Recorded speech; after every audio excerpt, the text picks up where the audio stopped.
At one point, I did think this was going to be kind of like the passing of the torch. We have had that type of trend going lately, like Candyman last year with Abdul Mateen. Like that was kind of a dope way to pass the torch from the original Candyman to this younger actor. You didn't see the transition, but you kind of just got surprised when Hellraiser on Hulu came out, and we see that it's been played by Jamie Clayton instead of the original Pinhead.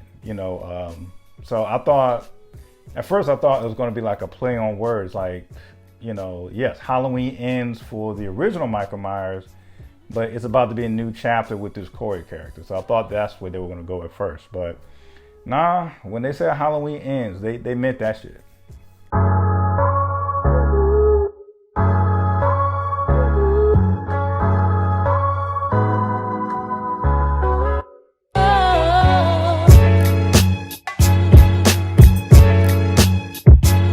What is going on? What is going on?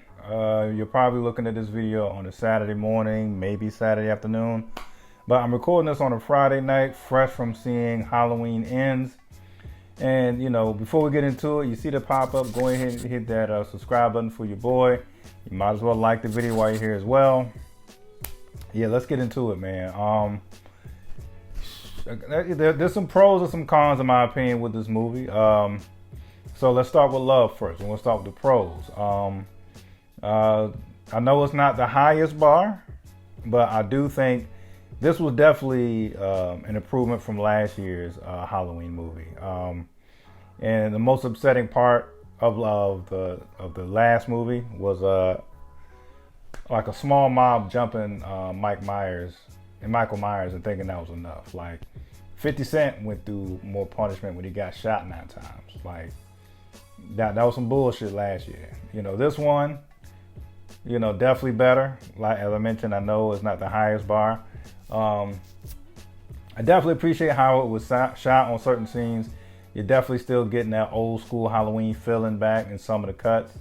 One cut in particular, when Corey, he is kind of like a Michael Myers copycat in a sense.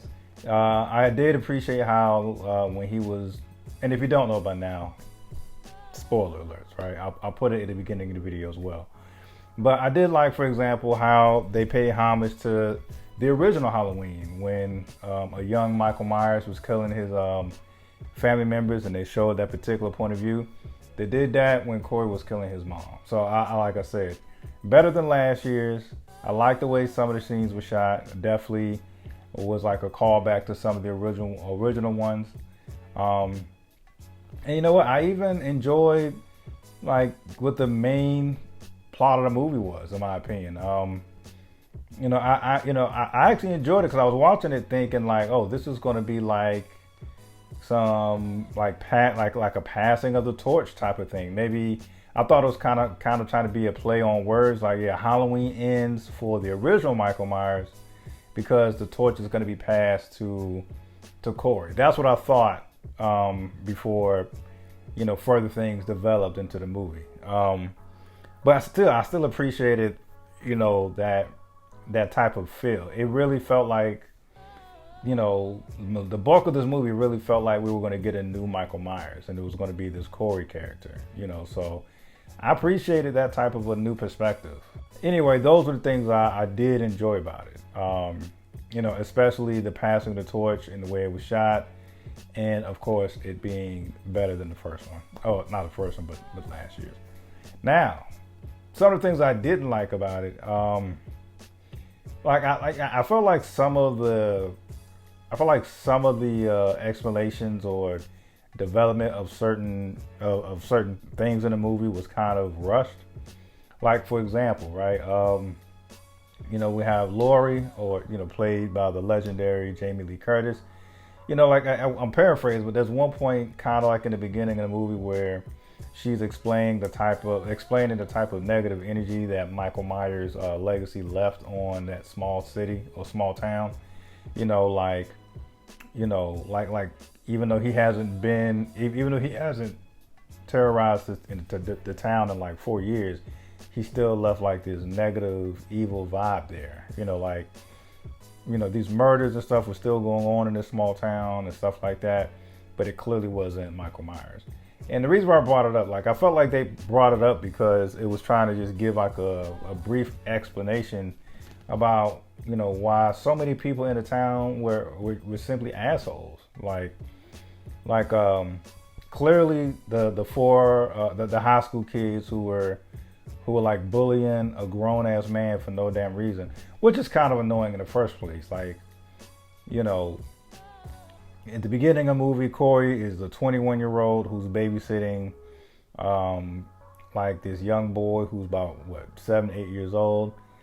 Tragedy happens when he accidentally kills the kid. But nevertheless, he gets out of jail, I think 4 years later, so that will make him 25. So you got a 25-year-old man getting bullied by high school kids. Like, and out of the high school kids, you got two teenage boys and two teenage girls. These are like seniors, and so that was kind of upsetting too. It was like, dog, if you don't just haul, this is before he got inspired by Michael Myers, but at first it was like, if you don't haul off and like choke the shit out of one of these high school kids, like, what the hell's wrong with you? But I'm getting off point. There's like this black woman. You don't see her a lot, but you see her like maybe twice in the movie. This black woman is like heckling the shit out of Laurie because of what her brother Michael Myers did. And it's like, that's kind of unfair and unreasonable. It's like, yeah, my brother is the crazed, evil, somewhat supernatural, crazed psycho killer, but it's my fault somehow. It's like, yo, I didn't raise my younger brother. He was born this way. You know his track record. Like, don't blame me for my brother's stuff. It's like, what type of, where are we right now? So I thought that was wild.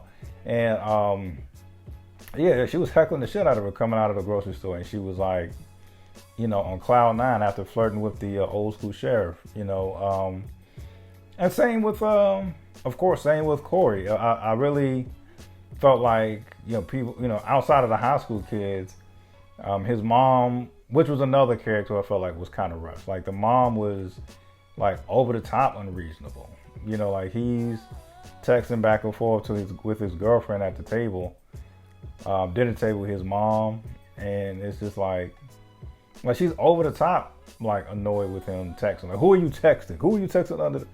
Like, I just felt like, a lot of the characters, that was kind of, I guess antagonists in a sense.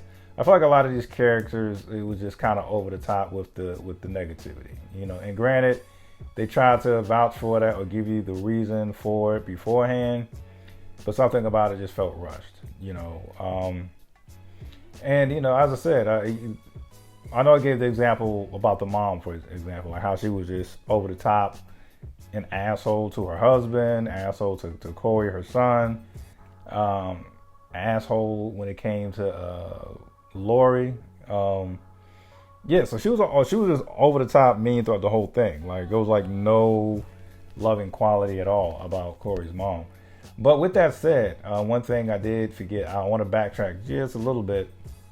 I did like how they were actually kind of building Corey's character up in terms of how, he became, like Mike Myers Jr. for like half the movie. It's like, you got these kids constantly bullying him, which is wild. The mom is over the top mean to him.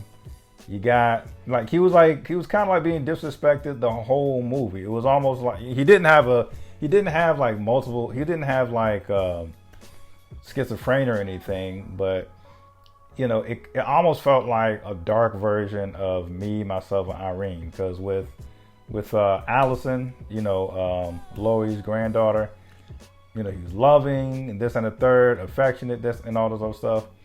But every time somebody kept pressing him or disrespecting him, he, like, throughout the movie, he just slowly would go into that dark space. And of course, unfortunate, him unfortunately accidentally killing a kid and having to kill a bum or a homeless person, I'm sure that expedited things as well. So, I already took 2 lives and I'm not even past 25 yet.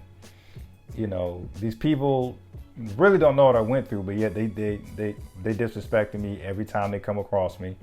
Even the ex-boyfriend cop who was like, I swear, 30 years older than Allison, which was kind of wild also, for that being, the ex-boyfriend. But all these people just kept like bullying Corey in a sense. And I do feel like you actually feel sorry for Corey, although you see him slowly become this serial killer, which of course Lori sniffs out because of her experience with Mike Myers, And my last point, I do feel like that maybe some other, critics or shows or reviews, whatever the case, I do feel like they definitely made that huge gripe about Michael Myers being jumped by a small mob and the mob thinking that was sufficient.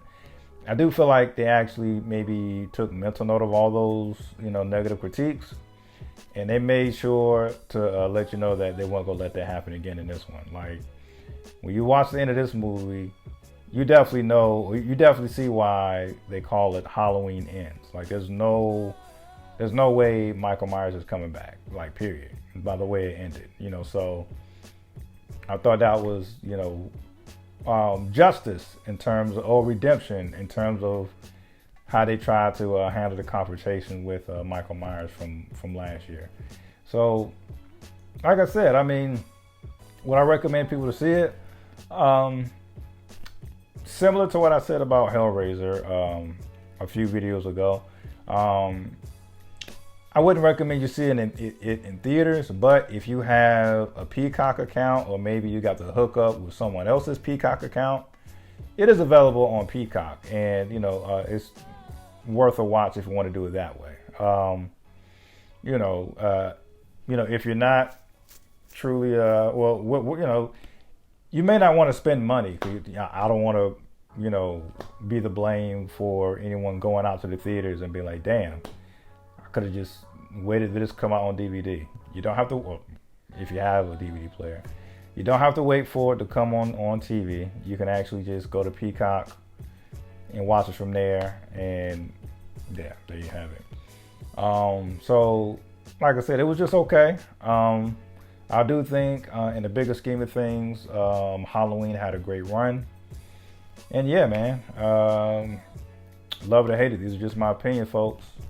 Peace.